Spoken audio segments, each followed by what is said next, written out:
Hello， 大家好，又有 Remus 啊。今次又係好難得揾到一個翠怡花園嘅細單位，帶大家去參觀一下。咁出發之前，先同大家講講，如果大家對樓市資訊有興趣，或者想睇多啲呢啲唔同樓盤片嘅，記得俾 like 同訂閱我頻道啊。好，咁事不宜遲，我哋而家出發。翠怡花園位於青衣楓樹窩路1號，發展商係新鴻基同埋捷和集團。入伙日期由1989年11月開始。屋苑一共分3期，11座，提供3216個單位，實用面積由365尺到501尺。小學校網係66，中學校網係葵青區。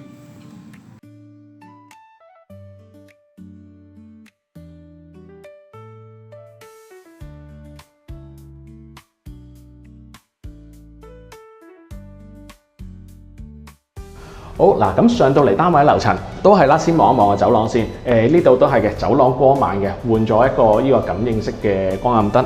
咁我哋而家入嚟單位參觀下，單位咧係位於2座嘅高層 B 室，實用面積係365尺嘅。好嗱，先入嚟個大廳望望先。我哋都好耐冇拍過呢隻細單位啦。呢個廳其實真係好擺嘢嘅。成間屋300零尺嘅單位，好多時我哋睇到都係眼鏡房嘅設計。咁呢個之前我都有講過啦。其實擺嘢佢呢個設計係好擺嘅。先入嚟個廚房望望先。好，廚房佢呢個係原裝嘅設計。呢個可能如果係就要做翻少裝修啦。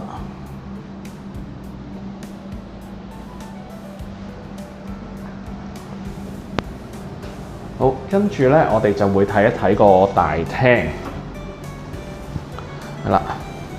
咁嗱，大廳啦，因為佢呢個係有個叫做少少嘅走廊位喺度啦，咁變咗咧，成個單位相對咧，佢就唔多門口位，唔多斷牆啦。咁擺嘢好擺。一般咧，我哋可以喺嗱，大家你哋企緊呢個位置啦，就擺梳化，呢度做電視櫃，側邊拍一張少少嘅餐台，係啦，亦都可以喺呢邊擺個梳化，呢邊做電視。係啦，後邊做翻飯廳。好，咁我哋入嚟房間睇下先。係啦，或者先望望個洗手間先啦。洗手間業主就做咗啲基本嘅裝修。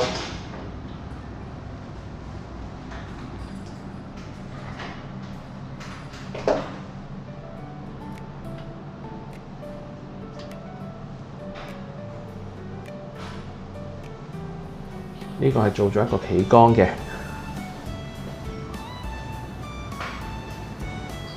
好啦，咁我哋先睇睇第一間房。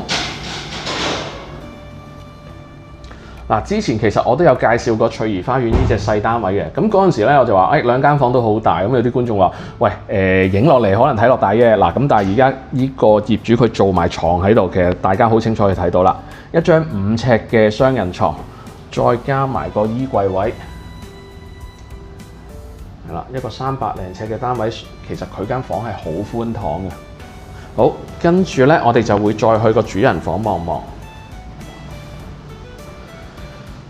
呢間其實佢就做咗書房，咁但係其實兩間房嗰個面積差唔多大嘅。咁佢就喺窗台位做咗一個書台啦。咁房間嘅面積同隔離嗰間差唔多大，一樣可以做到5尺床加衣櫃嘅。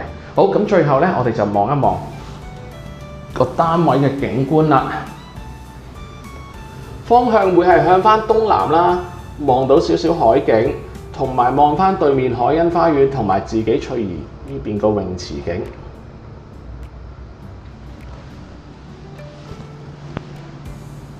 好啦，咁單位咧就介紹到嚟呢度。好啦，嗱，咁單位咧我哋介紹完啦，大家覺得呢個單位點咧？不妨喺留言區大家討論下。咁其實翠怡花園咧呢隻咁嘅300零尺細單位咧，都真係好少放盤。到而家咧，其實係目前市場係得呢一個鎖匙盤嘅啫。咁對上其實之前我拍過有一個全海景嘅單位咧，喺好短時間已經成交咗㗎啦，賣咗。咁當其時賣咗528萬。呢一個單位咧，如果大家有興趣，可以喺資訊欄裏邊嘅 WhatsApp 連結聯絡我，係啦，咁我會俾翻啲詳細資料大家嘅。咁另外都提一提啦，各位觀眾，如果你哋係業主啦，而家放緊盤或者準備有興趣想放盤，又想揾人去拍片介紹下你個單位嘅，歡迎喺資訊欄嘅 WhatsApp 連結聯絡我啊。好，咁呢集嚟到呢度，拜拜。